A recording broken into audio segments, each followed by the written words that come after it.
Good morning, everyone. This is Laura Brazel, and this is A Life Less Traveled.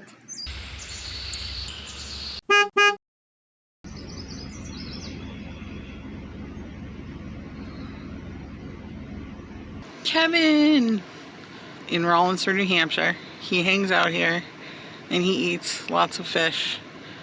And it's so cool when you can actually capture a glimpse of him. Look how neat he is. He's so tiny, he's so skinny, but he's very big and tall. And he looks like a dinosaur when he flies. So I'm in the garden today, and I came down here after one day. Everything has exploded. It's really doing well because we've had some hot weather. It feels like July and it's not even June yet. My basil literally doubled overnight. The size of them they're gigantic now, and they didn't look like that last night.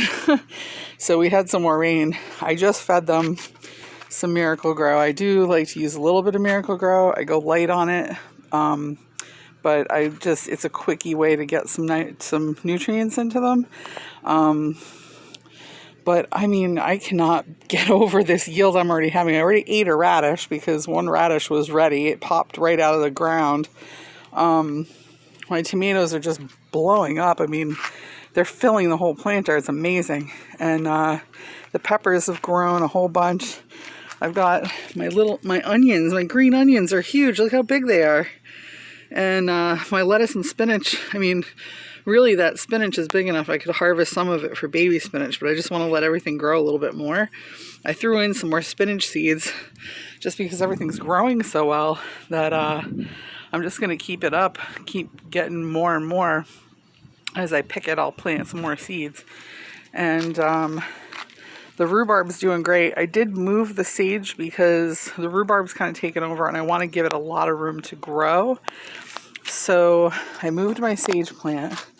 But I mean, check out, the cherry tomatoes are finally really starting to show. Like, look at those. Really popping up. And then my zucchini came up overnight. They've just been sitting here for a couple of days doing nothing. All of a sudden, they just popped right up. So it's awesome. I'm so excited. And then I have the thyme and some more green onions, and they're all doing pretty good. I'll probably move some green onions around eventually. Right now, I'm letting them kind of take hold and get a little stronger. And then I'll probably move them into their own pot. But they're doing great. So I'm excited. I'm going to actually have vegetables to eat pretty soon. A lot faster than I was expecting. So I moved over into the car just to cool off a little bit. I got dirt in the shirt. My shirt's covered in dirt.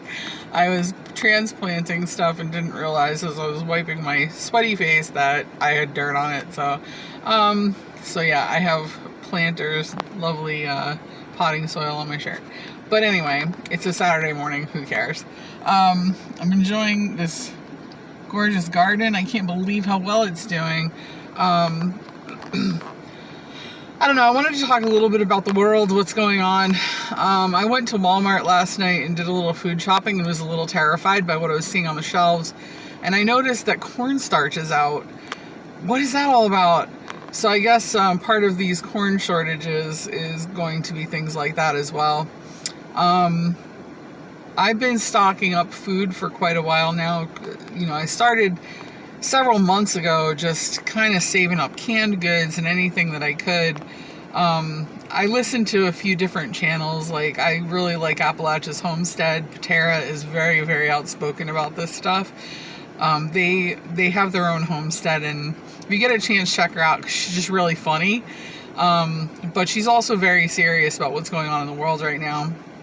And I kind of feel like that too is, you know, I don't know that people really see the world the same way, and I do worry for anybody who's just relying on grocery stores right now, because I think it's going to be a rough road come this summer.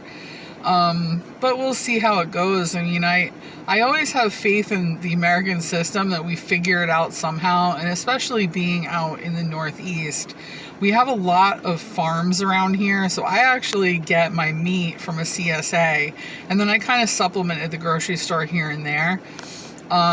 But there are several places around that I can go purchase meat and vegetables if I really need it.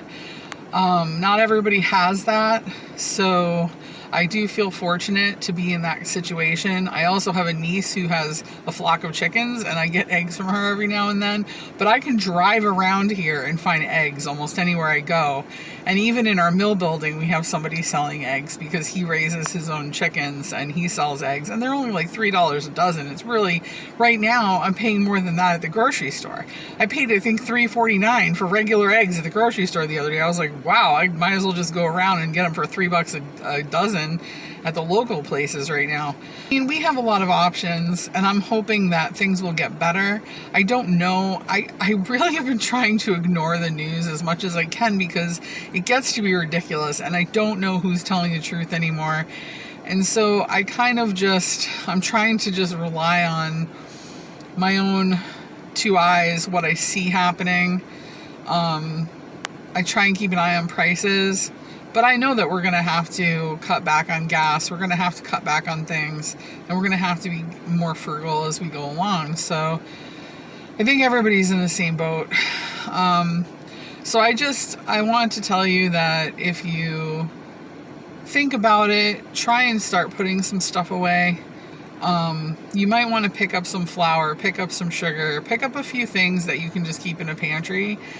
I'm not a prepper. I'm not keeping buckets full of flour and doing the oxygen, things and oxygen, I don't know, pads that suck up oxygen, whatever. I'm not doing all that stuff. I'm just grabbing a few things that I know I'm going to need. And if it gets more expensive, I can at least drag it out for a little while. But that's what I think we're going to have to do. Try and get your deals when you can. Fill up your freezer. And then you won't be worrying about it when it gets really expensive or you go to the store and something's not there. So that's just my little words of wisdom for today. I hope you're all well and happy. I hope you have a great Memorial Day, and I'll talk to you soon. Bye.